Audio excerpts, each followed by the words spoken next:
Last Friday at our Stock Talk, Trent brought up that a number of our tribe members had been questioning him about a stock, ONDS, that is in the military drone market, and how they have landed some sizable military contracts, and the stock really looks strong, and maybe it's something that we need to add to our portfolio.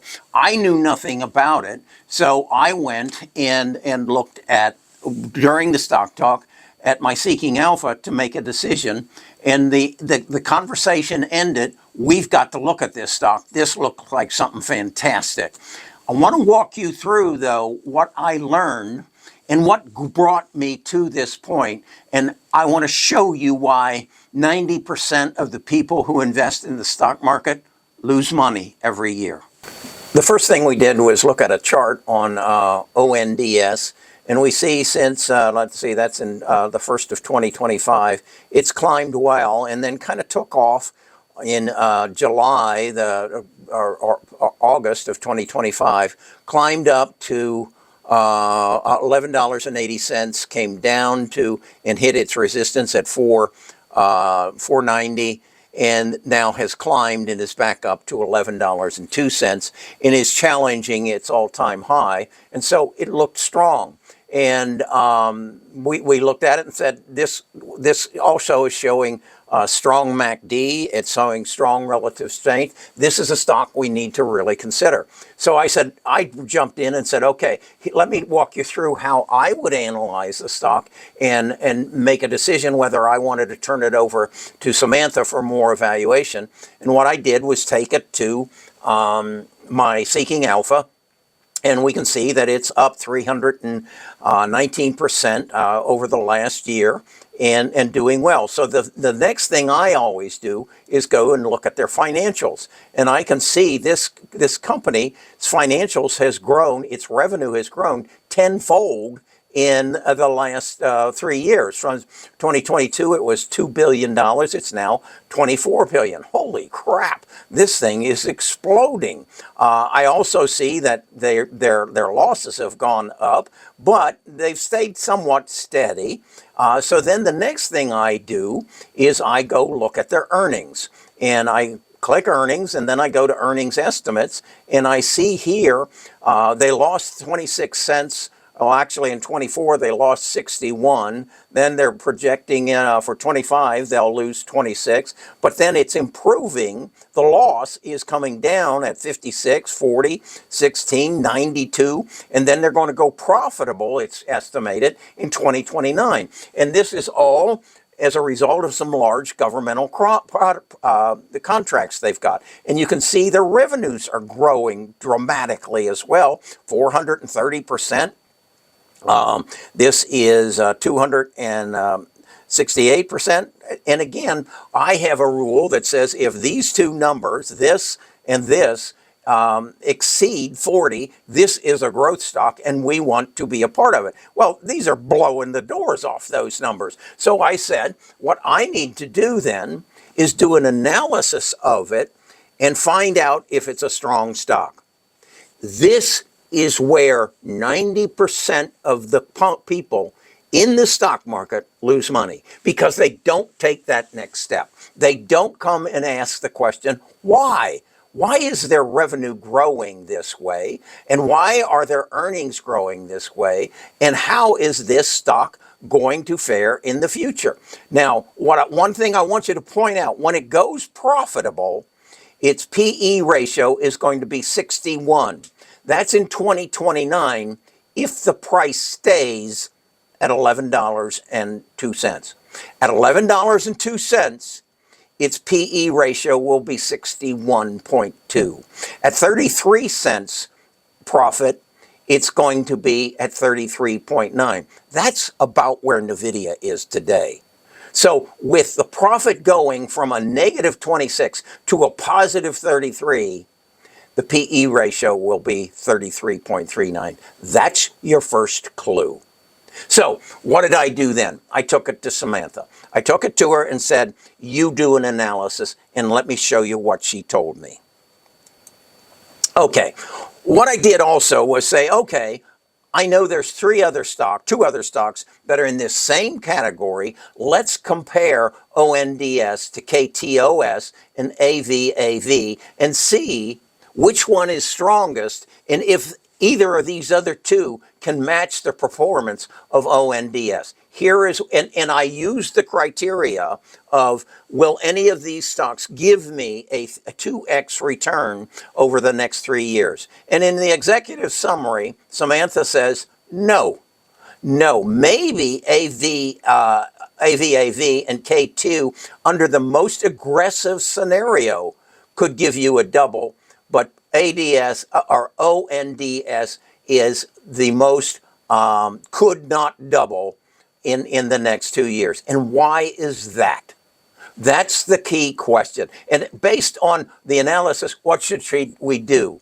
Basically said, she's saying ODS is a void. If you got it, sell it, get out of it. It's totally overvalued. KTH, if you got it, you can hold it, but don't chase it. AVAV, hold it, avoid chasing as well. What's going on here? So we go further into the analysis, and she gives me what she's going to call a head-to-head scorecard. This is where most investors never take this step, so they don't know what I'm about to tell you. Look at this. Shares year to date. What does that mean? How many more shares are out there today than there were a year ago? Under ONDS, 130% increase in shares. What does that mean? That means they are putting the financing of their future growth entirely on the shareholder. So you own 100% less, not your shares have been diluted by 130% over the last year. KTOS has diluted by 12%, and AVAV has diluted by 35%. What does that mean? Rather than go borrow money and take on the burden of that debt to grow their company, they're taking the money and selling more shares, diluting your shares so that your earnings per share will go down 130%, 12%, and 35%. Is that good business? No, not for you it isn't. In essence, what it is saying is it is not a stockholder-centric stock. They are putting the financing on you. That's why they're saying it's a void. And it says, what does this imply? ONDS is priced like a fewer giant today. Its market cap is priced at 4.13 billion on revenues of 24.75 million. That's absurd. That's absurd. And why is this? Because the retail investor sees this, they just landed some tremendous government contracts. And they say, I want a part of that. Now, to get those contracts and to be able to fulfill those contracts, they need money. So what did they do? They increased their share count by 131% and said, let the shareholders pay for it. And we'll reap the benefits. Basically saying that KTOS and AVAV are expensive, but at least they can reach scale. We see here, again, the market cap, the revenues, net income, no. ONDS has lost $470 million.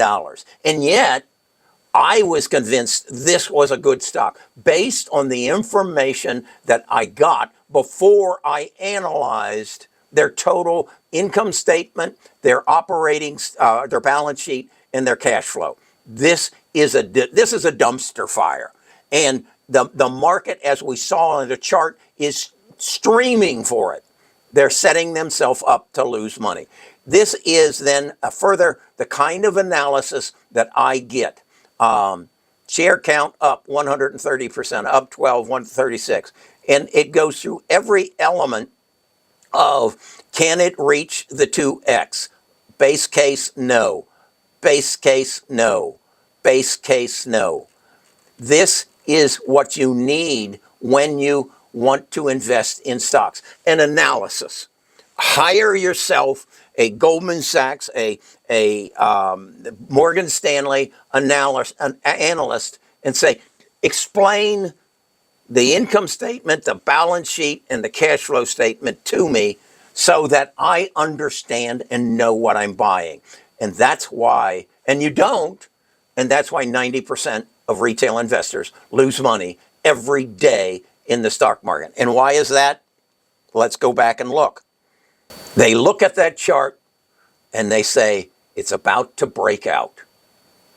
If they go a step further and they look at their projections, Wall Street's projections of their earnings per share, of their growth in their revenues, you say, yeah, that's what I want to buy. And I would have bought this if I had not turned it over to Samantha. But I did turn it over to Samantha, and now I won't touch it. I will have nothing to do with it because it is over-leveraged. It is not stockholder-centric. They aren't thinking of me. They're thinking of the CEO and their CFO and making decisions based on what's right for them because they know 90% of the stock market won't, or the buyers won't get it. They won't figure out what's going on. The price of the stock will go up. They'll liquidate their shares and say, thank you very much. You must, if you're going to play this game, you must put the cards, the chips on your side of the table. And that means you have to analyze what that company is doing and are they working in your best interest or not. And in this case, no. No, they are not. The other two, maybe, but I have better opportunities. I have stocks that are growing and they're growing the right way and they're keeping their shareholders in mind and I can make a good buck. I don't have to chase a dumpster fire and I can identify what it is. So that's how I invest. I invite you to join our tribe and have access to this kind of information. Come to our Stock Talks on Friday, have a discussion, put it out, come to the Discord, say, Kerry, what do you think of this stock? And eventually, you're going to ask Kerry what he thinks of the stock, and it's going to be done by a bot. Any stock you want, analyzed, and given the kind of information you just saw. That's investing in the future. That's what the power of AI is all about. And what's so exciting is if I can do it for the stock market, I can do it for my body. I can access all the information in the world about healthcare, ask the right questions, and live to be 150 and talk to you just like this. Because my mind, I'll take care of my mind as well as I take care of my body. And the world is now my oyster because I understand it. I want you to learn and prosper from the new way to invest.